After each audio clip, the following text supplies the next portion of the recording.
Hello बच्चों, स्वागत है आप सभी का। आज हम लोग प्रश्नावली 1.2 को हल करने वाले हैं। इसके पहले वाले वीडियो में हम लोगों ने प्रश्नावली 1.1 को हल कर लिया था। आज उसी के बाद देखते हैं प्रश्नावली 1.2 में क्या है। कक्षा 9 की गणित पाठ 1 संख्या पद्धति। नीचे दिए गए कथन सत्य है या असत्य है। पहला प्रश्न क्या कह रहा है कि नीचे दिए गए कथन है ये सत्य है कि असत्य है, कारण के साथ अपने उत्तर देना है। ठीक है, तो पहला अगर देखा जाए तो इसमें हमें इसके एक कथन दिए गए। पहला कथन ये है, दूसरा ये है, तीसरा ये है। पहले में कह रहा है प्रत्येक अपरिमेय संख्या एक वास्तविक संख्या है। क्या कह रहा है? प्रत्येक अपरिमेय संख्या एक वास्तविक संख्या है। दूसरा क्या कह रहा है? संख्या रेखा का प्रत्येक बिंदु रूट या कह सकते हैं कि करणी में m के रूप का होता है, जहां m एक प्राकृतिक संख्या है। ठीक है।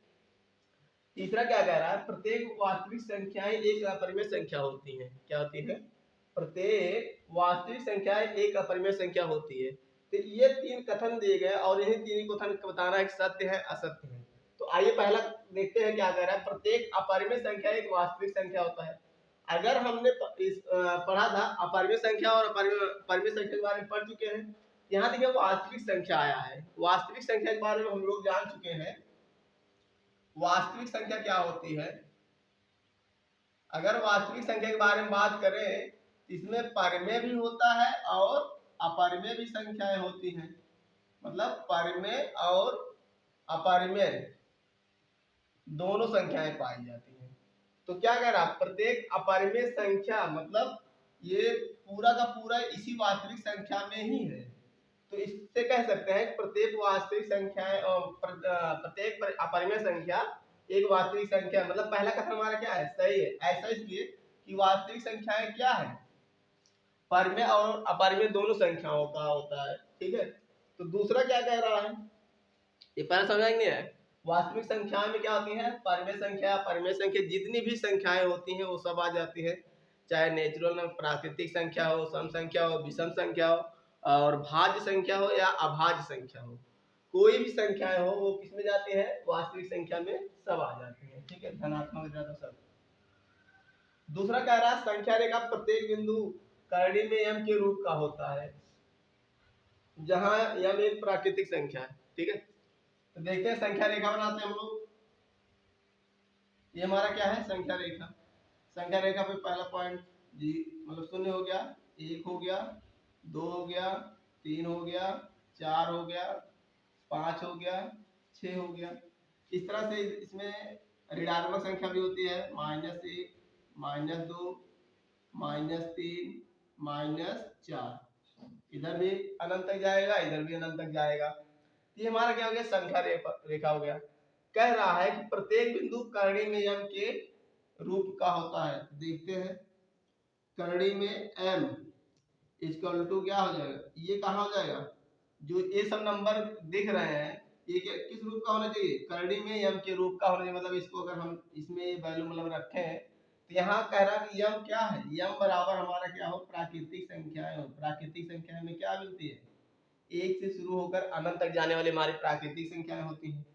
तो अगर रूट m बराबर मतलब यहाँ रूट m में m बराबर क्या रखें? 1, इसकी मान 1 आता है। यहाँ 2 रखेंगे तो इसका मान क्या आएगा? 1.141। इस तरह से अनंत तक ये जाता है। ठीक है, नॉन टर्मिनेटेड। अच्छा भाई ये क्या है? ये डेसिमल नंबर है, ये अपरिमेय संख्या है। क्या प्रत्येक संख्या इसी के रूप में है? देखिए अगला क्या कह रहा है? 3 रख रहे हैं। 3 क्या होता है? 1.732 इस तरह से आता है। और रूट या करणी में 4 का मान क्या होता है? 2 होता है। देखिए ये क्या है? एक तो हमारा मिल गया, 2 मिला कि नहीं मिला? 2 भी मिल गया है। तो ये नंबर जो दिख रहा है ये अपरिमेय संख्या है। क्या है? अपरिमेय संख्या है। इस पे क्या कह रहा है? ये तो मान लो सब मिल ही जाएगा किसी न किसी रूप में। यहाँ मिलेंगे, परिमेय परिमेय दोनों मिलेगा। लेकिन इसमें देखिए ये यहाँ से इधर अगर देखा जाए तो ये क्या है? धनात्मक संख्याएं है। क्या है? धनात्मक संख्याएं है कि नहीं है? लेकिन इसमें क्या है? इधर ये ऋणात्मक संख्या हो गए। अगर ये कह रहा है कि रूप करणी में 5 जो है प्रत्येक बिंदु करणी में 5 के रूप का होता है, तो इसमें ऋणात्मक भी तो होना चाहिए, लेकिन यहाँ क्या है, एक प्राकृतिक संख्या ऋणात्मक नहीं होती है, इसलिए हमारा कथन क्या हो जाएगा, गलत हो जाएगा। ठीक है, समझ में नहीं आया? इसके आगे नेक्स्ट देखते हैं। समझ में नहीं आया? इसमें धनात्मक और ऋणात्मक दोनों संख्याएं होती हैं, जबकि यहाँ प्राकृतिक संख्या ही हमारी क्या होगी, करणी यम में आएगी। ठीक है, यम बराबर यहाँ हमारी प्राकृतिक संख्या आएगी, ना कि ऋणात्मक संख्याओं को हमें रखना है। ठीक है, इसलिए कथन क्या हो जाएगा, गलत हो जाएगा। कारण यही होगा कि इसमें जो है संख्या रेखा पर धनात्मक ऋणात्मक दोनों संख्याएं पाई जाती हैं। ठीक है, आगे देखते हैं। तीसरा क्या कह रहा है, प्रत्येक वास्तविक संख्याएं एक अपरिमेय संख्या होती है। अब इसी से देख लेते हैं क्या कह रहा है।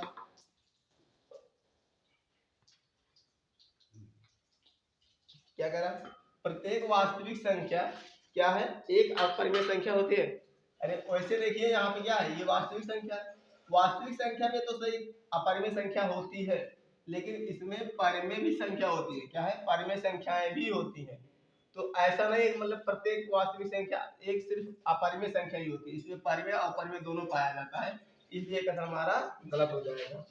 आगे समझ में क्या करना था, इसमें यही देखना था कि वास्तविक संख्या में परिमेय और परिमेय दोनों पाए जाते, जबकि इस प्रश्न में कह रहा है प्रत्येक अपरिमेय संख्या एक क्या होते हैं, सॉरी प्रत्येक वास्तविक संख्या एक अपरिमेय संख्या होती है। ठीक है, तो इस चीज को हम देखते हुए कह रहे हैं कि ये कथन हमारा क्या हो जाएगा, गलत हो जाएगा। ठीक, दूसरा प्रश्न देखते हैं, दूसरा क्या कह रहा है। दूसरे प्रश्न क्या कह रहा है, इसको देखो।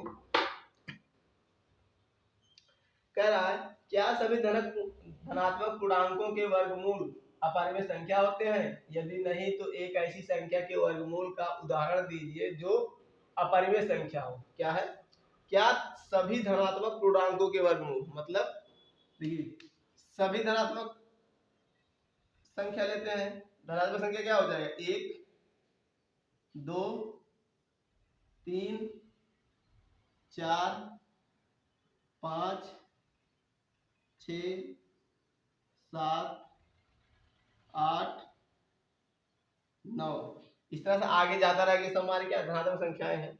तो क्या कह रहा है, धनात्मक संख्याओं धनात्मक पूर्णांकों के वर्गमूल, धनात्मक पूर्णांक इसका तो वर्गमूल निकालेंगे, एक आएगा, इसका निकालेंगे तो इसका कितना मिलाएगा, ये अपरिमेय संख्या है, कभी टर्मिनेटिव मतलब कभी इसका जो शेषफल होता है कभी जीरो हो ही नहीं सकता, और ना ही रिपीट होता है, तो ये अपरिमेय संख्या हो सकता है। ये हो गया। दूसरा देखते हैं, ये 1.73 के आसपास होता है, ये भी अपरिमेय संख्या हो जाएगा। ये हमारा क्या हो, ये हो जाएगा होल नंबर।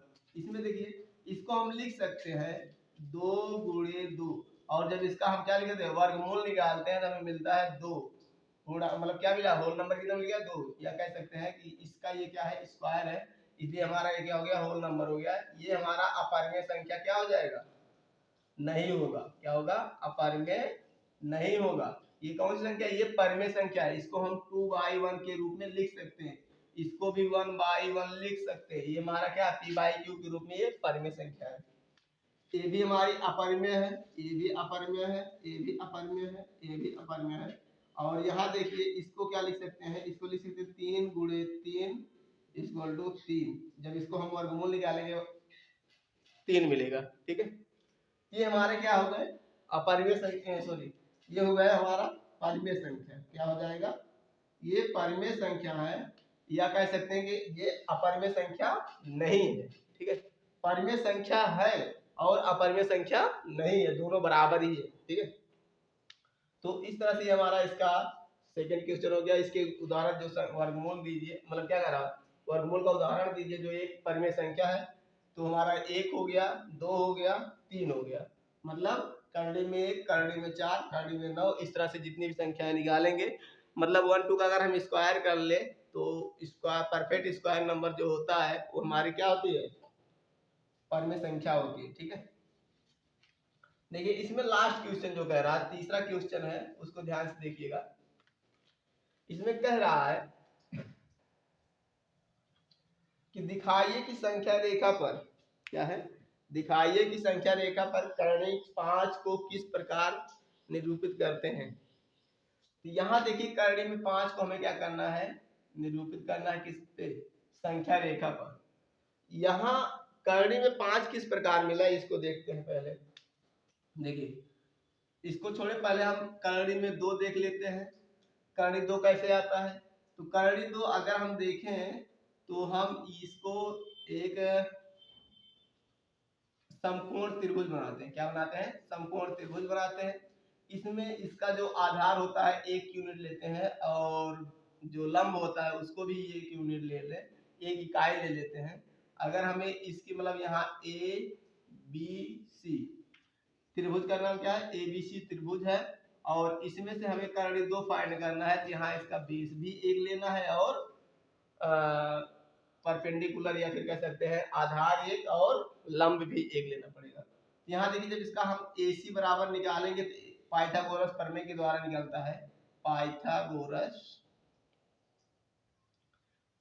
प्रमेय से, ठीक है,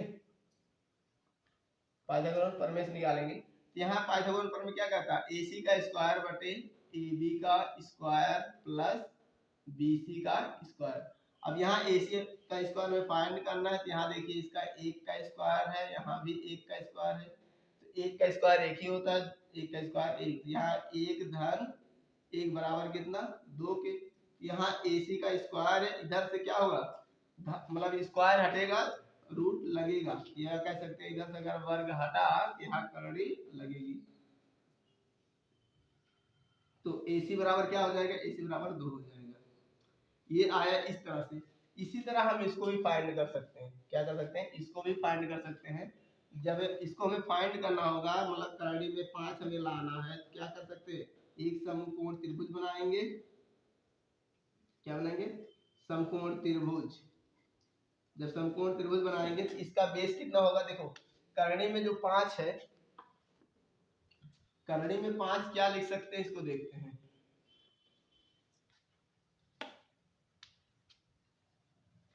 करड़ी में 5 को हम लिख सकते हैं 2 का स्क्वायर धन 1 का स्क्वायर। लिख सकते हैं, नहीं लिख सकते हैं, लिख सकते हैं। तो ये 2 का स्क्वायर है और यहाँ ये है, इसको यहाँ लिख सकते हैं क्या, करड़ी में 5। क्या लिख सकते हैं, करड़ी में 5। तो इन दोनों का स्क्वायर कर देते हैं। स्क्वायर करने मिलेगा यहाँ पे हमें 2 का स्क्वायर धन 1 का स्क्वायर। यहाँ क्या मिलेगा, हमें सिर्फ 5 मिलेगा। क्या मिलेगा, 5 मिला है। तो इसी को किया गया है। यहाँ इसका चाहे इसको बेस मान ले, चाहे इसको लंब मान लेते हैं, या फिर इसको लंब मान ले, इसको बेस मान लेते हैं। तो इस तरह से अगर देखा जाए ये समकोण त्रिभुज बनेगा, और इस समकोण त्रिभुज का जो बेस होगा उसको हम 2 मानते हैं, और लंब जो होता है 1 मान लेते हैं। क्या मानते हैं, 1। तो जब इसको निकालते हैं तो ये कितना होता है, करड़ी में 5 आ जाता है। इसी को हम क्या करेंगे, इसी का मतलब इसी तरह हम क्या करेंगे, संख्या रेखा का प्रयोग करेंगे। देखिए संख्या रेखा क्या होता है, संख्या रेखा इसके पहले हम लोग बता चुके हैं। हमने क्या किया, एक संख्या रेखा बना लिया। यहाँ 0 1 2 3, ठीक है। इधर निगेटिव भी, -1 -2 -3 इधर जाता रहे। तो हमें कितनी यूनिट, इसका बेस अगर हम क्या कर दे, यहाँ से लेकर यहाँ तक क्या कर ले ले इसको मान लेते हैं यहाँ A और इसको B ले रहे हैं। ये हो गया 2 यूनिट। कितना हो गया, 2 यूनिट हो गया ना, 0 से 2 तक 2 यूनिट हो गया। और 1 यूनिट की इसकी ऊंचाई ले लेते हैं। क्या होते हैं, समकोण त्रिभुज बनाने के लिए इसको हमने क्या किया, बना दिया। 1 यूनिट हो गया। अब 1 यूनिट को हम A से मिलाएंगे, यहाँ ये हो गया C पॉइंट। क्या हो गया, C पॉइंट हो गया। तो ये 2 यूनिट हो गया और ये 1 यूनिट हो गया। जब इसको हम क्या करेंगे, पाइथागोरस प्रमेय लगाएंगे। क्या लगाएंगे, पाइथागोरस प्रमेय के द्वारा निकालेंगे AC का स्क्वायर। क्या हो जाएगा, AC का स्क्वायर बराबर AB का स्क्वायर धन BC का स्क्वायर। यहाँ देखिए AB कितना है, 2 का स्क्वायर हो जाएगा, और BC कितना है, 1 का स्क्वायर हो जाएगा। तो ये आया कितना, 2 दूना 4 और ये 1 बराबर कितने, तो यहाँ 5 आ गया। यहाँ मिला क्या हमें, AC का स्क्वायर। तो यहाँ AC बराबर जब मिलेगा तो हमें मिलेगा क्या, करड़ी में 5। ऐसा इसलिए होगा कि यहाँ जब ये घात हटेगा तो इधर करड़ी लग जाएगा, ठीक है। इस फॉर्मेट में आ गया हमारा करड़ी 5। मतलब ये डिस्टेंस जो आया कितना आया, √5 आ गया, मतलब करणी में 5 आ गया। ठीक है, अब इसी को हम क्या करते हैं, ओसी मतलब एसी को हम ले लेते हैं क्या, त्रिज्या मान लेते हैं। क्या मानते हैं, त्रिज्या मानकर क्या करते हैं, एक वृत्त बनाते हैं। क्या करते हैं, वृत्त खींचते हैं, या फिर कह सकते हैं इसी को त्रिज्या मानकर इसी से हम क्या करते हैं, ये संख्या रेखा को क्या करते हैं, प्रच्छेदित कर दे या काटते हैं। जिस पॉइंट पे ये काटेगा, मतलब ये रेडियस मानकर जिसको जिस स्थान पे काटेगा, वो पॉइंट क्या हो जाएगा हमारा, करणी में 5 आ जाएगा। इसको हम ले ले रहे डी। क्या मान लिया, डी मान लिया, दिखाई दे रहा, चलो डी यहाँ लिख दे रहे हैं, ये हो गया डी। तो हम कह सकते हैं जो एडी है, एडी संख्या रेखा पर है, क्या है, एडी संख्या रेखा पर करणी 5 का मान क्या कर रहा है, प्रदर्शित कर रहा है। क्या कर रहा है, प्रदर्शित या फिर निरूपित करता है। क्या करता है, प्रदर्शित करता है या निरूपित करता है। इस तरह से हम इसको क्या करेंगे, प्रदर्शित करेंगे और निरूपित भी कर सकते हैं। तो इसी तरह हम इसको बढ़ाते चले जाएंगे। यहाँ करणी में 5 मिला है, करणी में 6 किस प्रकार मिलेगा देख लेते हैं। तो यहाँ इसकी हाइट यहाँ ले लेंगे 1 यूनिट 90 कोण, 90 अंश का मतलब कोण बना के इसकी 1 यूनिट की ऊंचाई रख लेंगे। ऊंचाई रखने के बाद करणी में 6 का मान आ जाएगा। तो जितनी भी संख्याएं हैं करणी में जो परफेक्ट स्क्वायर नंबर नहीं होते हैं, उसको क्या करना है, इसको इसी तरह से हम क्या करते हैं, संख्या रेखा पर निरूपित करते हैं। तो हमें विश्वास है कि आप लोग को समझ में आ गया होगा। जितने भी प्रोसेस है सब समझ में आया कि नहीं आया। अगर समझ में आया होगा तो आप लोग कमेंट सेक्शन जरूर आइएगा, और अपने दोस्तों को भी शेयर कीजिएगा। और शेयर लाइक कमेंट इसमें करने के लिए आप चूकना मत। ठीक है, आगे मिलते हैं नेक्स्ट वीडियो में, तब तक के लिए धन्यवाद, जय हिंद। प्रश्नावली 1.3 में मिलने वाले हैं। ठीक है, धन्यवाद।